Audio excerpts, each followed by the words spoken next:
16 जून झालेले, अजूनपर्यंत वागणं महाराष्ट्रात झालेलं नाही. जेव्हा 4 जूनची तिथी ठरली त्याच्यानंतर आचारसंहितेचा प्रश्न निर्माण झाला. आचारसंहितेच्या माध्यमातून आम्ही निवडणूक आयोगाला विनंती केली की आचारसंहितेमध्ये आम्हाला सूट देण्यात यावी, पण त्यांनी नकार दिला आणि म्हणून मग जून महिन्याच्या ऐवजी पहिला किंवा दुसरा आठवडा जुलै अशी तयारी सुरू झाली. त्याच्यावर आता काम सुरू आहे.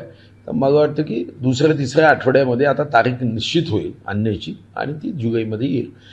4 जून ही तारीख निश्चित झाली, पत्रव्यवहार झाला, पण आचारसंहितेमध्ये निवडणूक आयोगाने या संदर्भात बैठक घ्यायला अनुमती दिली नाही आणि अशा पद्धतीने जोपर्यंत आचारसंहिता शिथिल होणार नाही किंवा आचारसंहिता संपणार नाही तोपर्यंत वाघनक आणणं हे आम्हाला काही निवडणूक आयोगाची परवानगी नसल्याने शक्य नव्हतं.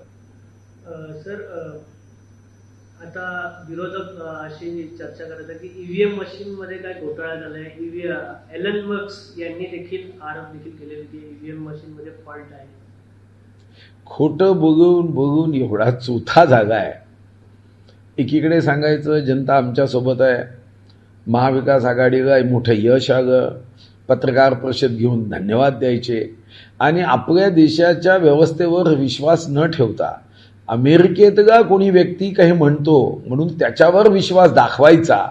याचा अर्थ भारतीय प्रशासनावर, भारतीय अधिकाऱ्यांवर, भारतीय सुप्रीम कोर्टवर, भारतीय व्यवस्थेवर यांचा विश्वास नाही. यांना सर्व अमेरिका, इटली हे जास्त महत्त्वपूर्ण वाटतं आणि एखाद्या बाहेरच्या व्यक्तींनी देशाला अस्थिरता करण्याचा प्रयत्न करायचा आणि यांनी मात्र भारतीय लोकांनी साथ द्यायची.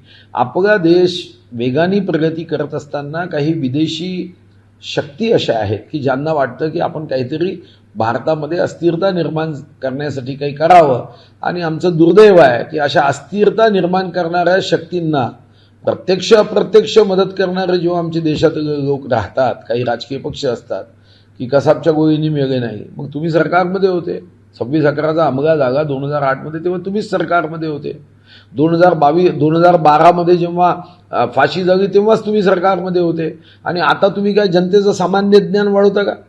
मला वाटतं की या महाराष्ट्राचा आणि देशाचा विरोधी पक्ष यांनी चिंतन मंथन चर्चा करण्याची आवश्यकता आहे की अशा पद्धतीने देशाला अस्थिर होण्यासाठी काही मतं तुम्हाला पडगत, याचा अर्थ देशाला अस्थिर होण्याचा अधिकार किंवा करण्याचा अधिकार तुम्हाला नाही आहे. सर, अशी चर्चा चालू की विधानसभा मंत्रिमंडळात विस्तार होणार आहे अशी चर्चा देखील आता राजकीय वर्तुळामध्ये. असं आहे, गेले 2-2.25 वर्ष तुम्ही टीव्ही चॅनलमध्ये आज होणार असं दाखवता.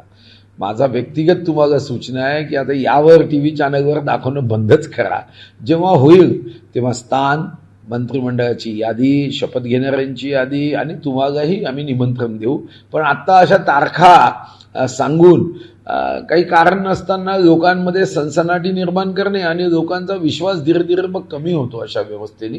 मला वाटतं की हा प्रश्न हा जेव्हा संपेल, सुटेल आणि जेव्हा घोषित होईल तेव्हाच यावर आपण टीव्ही चॅनलवर चर्चा करू. आज या क्षणाला कोणालाही माहीत नाही की कधी मंत्रिमंडळाचा विस्तार होईल. एबीपी माझा, उघडा डोळे बघा नीट.